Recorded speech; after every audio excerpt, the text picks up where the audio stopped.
was afraid to come out of the locker. She wasn't nervous as she could be. She was afraid to come out of the locker. She was afraid that somebody would see. Halo Sobat Idera. Izin memperkenalkan diri, nama saya Faisal Azhari dengan NIM 123460050 dari Prodi Teknik Perkeretaapian. Saya Rehagel Agustin Situmorang dengan NIM 123210125 dari Prodi Teknik Sipil. Dengan saya Bestrila Delvia Rumoharbo dengan NIM 123210124 dari Program Studi Teknik Sipil. Saya Fadila Syala Daulay dengan NIM 123230075 dari Prodi Teknik Geomatika.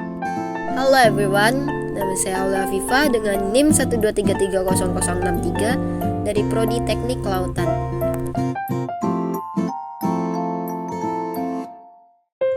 Dalam sebuah ilmu pengetahuan alam, khususnya untuk ilmu fisika, kita sering mendengarkan istilah hukum Bernoulli.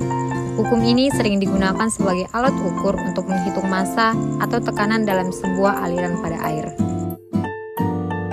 Nah, sebelum itu kalian udah pada tahu belum siapa sih penemu hukum Bernoulli? Belum ya? Kenalan yuk! Termodinamika Daniel Bernoulli atau biasa dikenal dengan Daniel Bernoulli adalah seorang matematikawan dan fisikawan Swiss. Salah satu pemikirannya yang penting dalam dunia fisika adalah persamaan Bernoulli pada tabung arus yang digunakan untuk pengukuran kecepatan aliran karena tekanan. Rumus persamaan hukum Bernoulli adalah P1 kurang P2 tambah PGH1 dikurang PGH2 sama dengan setengah PV2 kuadrat dikurang setengah PV1 kuadrat.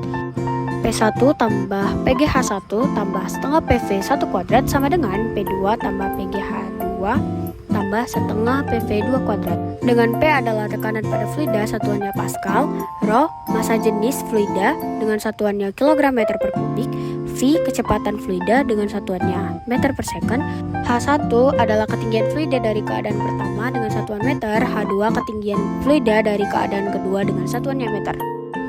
Bunyi hukum Bernoulli.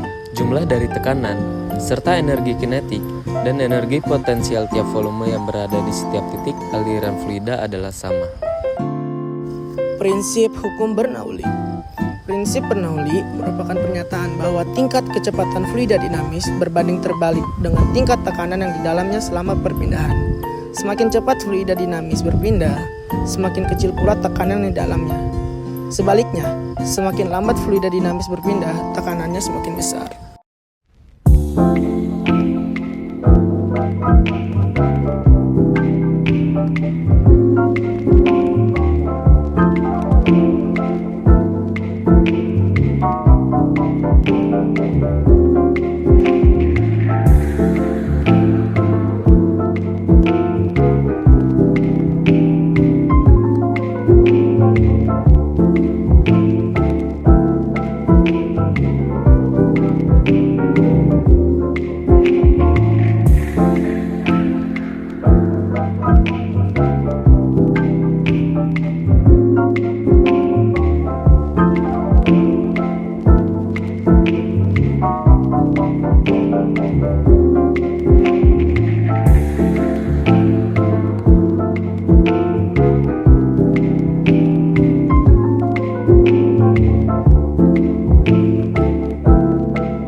Pembahasan. Bagian atas termometer sederhana berada di luar ruangan dan terdapat angin yang berhembus di bagian atas botol termometer sederhana. Akibatnya, tekanan udara di sekitarnya lebih kecil. Udara bergerak dari tempat yang bertekanan lebih tinggi ke tempat yang bertekanan lebih rendah. Pada percobaan pertama, bagian luar botol disirami air panas yang menyebabkan tekanan yang ada di dalam botol lebih besar daripada di luar botol. sehingga air atau fluida yang di dalamnya terangkat atau naik ke atas dan keluar melalui bagian atas sedotan plastik. Sama halnya pada penerapan hukum Bernoulli pada cerobong asap.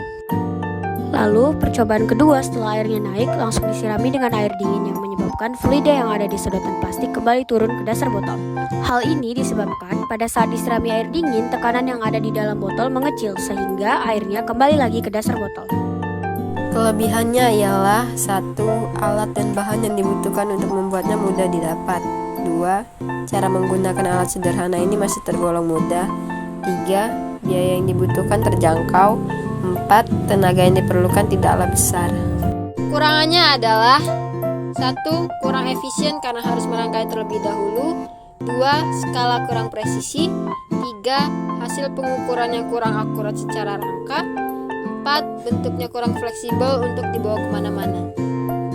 Kesimpulan yang didapat dalam penerapan hukum Bernoulli pada termometer sederhana, yaitu pada saat disiram air panas akan menyebabkan tekanan yang ada di dalam botol lebih besar daripada yang ada di luar botol, sehingga air atau fluida yang ada di dalamnya akan naik melalui sedotan.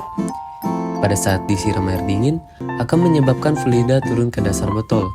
Hal ini terjadi karena pada saat disiram air dingin, tekanan yang ada di dalam botol akan mengecil.